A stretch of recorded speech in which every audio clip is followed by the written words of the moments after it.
Hey everyone, Retire on Dividends here, back to make another options weekly update video. So I'm still on a little vacation here, so I'm still squeezed in the car. Hopefully there's no interruptions, but no promises. So let's get to it. When I say interruptions, I mean 8-year-olds opening the car door and screaming. All right, so let's look at the trades that expired this week. So let me see if I can zoom in. Of course I can't. This is as far as I can go. So if you look at top, row 93. So we had a TNA call, 823 expiration. I had a 42 strike price, right? And TNA, I have, if I scroll down here, TNA closed at $44.49. When you sell a call with a strike price of $42, you have to keep in mind if that underlying stock that you traded closes above that number, that 42 number, on expiration date, your shares will be taken away. So that being said, if I scroll to the right, the action was I was assigned. So my 100 shares of TNA was taken away. So if I go to wheel 2, it's on wheel 3. I originally sold a put that got assigned on August 9th for $42, right? And now the call got assigned for $42 on 823. So in the end, there's zero capital gain, which is fine. I'm good with that. Most of this is zero capital gain. But I made money, right? I made money on the call. How much did I make on the call? $74, right? Where was the put assigned? That's a good question. Let's see. Expired worthless for that one. Let's see. Right here, signed.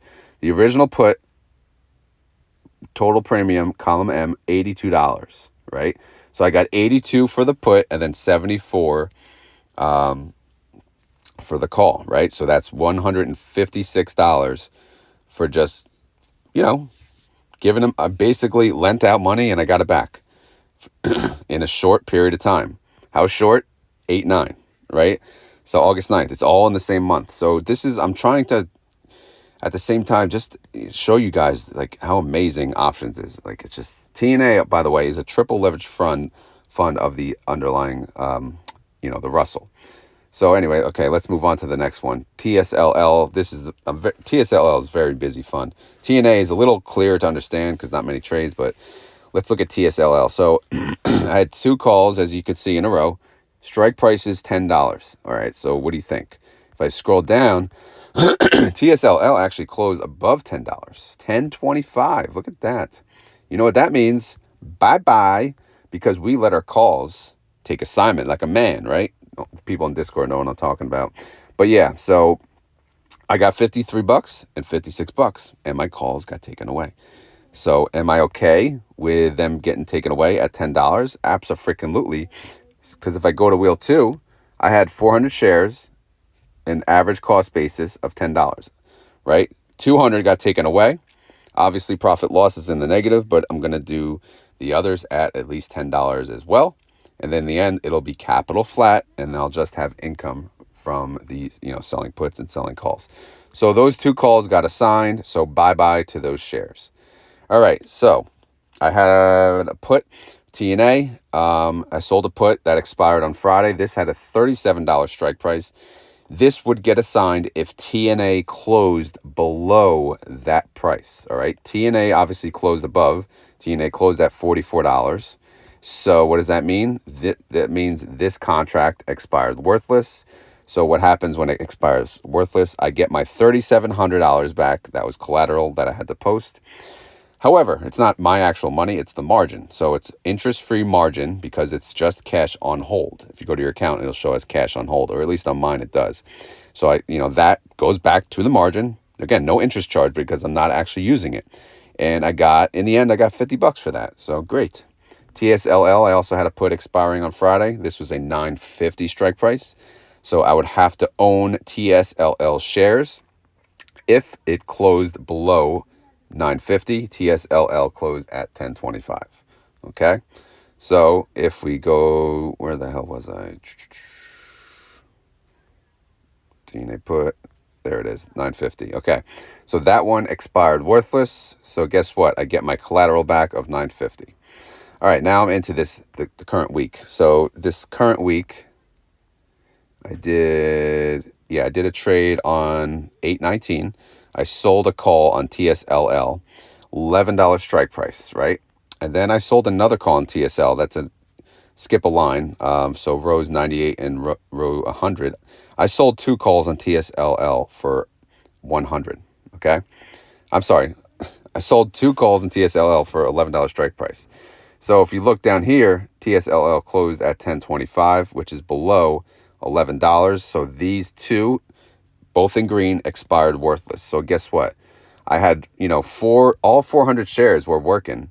But if you go here, you could see only the two got assigned. I get to keep 200 shares to sell calls with next week. So if TSLL opens super green on Monday, I am selling calls. If TSLL opens super red, I am selling puts. So either way, I do not give a damn what happens. I actually prefer it open red. But if not, it is what it is. At least I have 200 shares.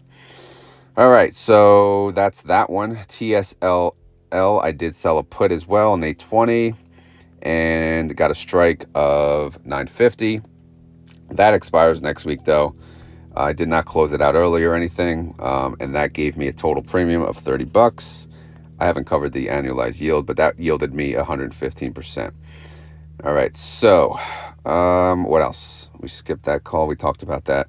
So this was interesting. This was the one, good stuff here. So on 820, I sold a put on TNA, right? I chose a strike price of $37. That seems to be my comfort level on TNA.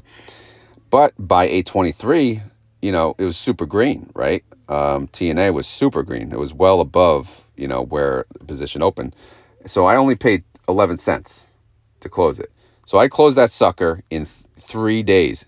So within 3 days, I made 82% of my profit. I made $52 in 3 days. In the end, I did a buy to close, and I got an annualized yield of 170%. So that's really, really amazing money. Good stuff right there. And TSLL, what do we got there? Well, we got two puts. I sold a put for $8.50 and I sold a put for $9. Why? Because I'll sell puts any price below the average cost basis. Currently, my TSLL average cost basis for wheel 2 is at $10, right? If you go down here, it's at $10. So I am okay, with selling puts, below that price. So I added an $8.50 and I added a $9. So as you can see, I have a scattered put party. I have an $8.50, a $9, and a $9.50, all of which expire next Friday on 8/30. So good stuff right there. Okay. Now, how much did I yield on those two puts? 76%, 85%. Not much, but again, at least it's above, 40%. I need to yield above 40%. We talked about the 170 on TNA, the TSLL that expired worthless. I yielded 291%. Look at these annualized yields. Again, you guys may not think it's accurate, but it is. I run the numbers. This is how much I'm making on my money on the short period of time that it's being used. So again, hopefully it makes sense. And this is somewhat of a quicker options video because due to the situation I'm in as far as vacation is concerned. So in the end, the August income, I am killing it so far compared to my prior months. Up to $752. I don't know if I'm going to break 1K, but I'm not going to force it, but I'm getting pretty close. Now, obviously just numbers I'm very proud of. I just trying to share everything I do here.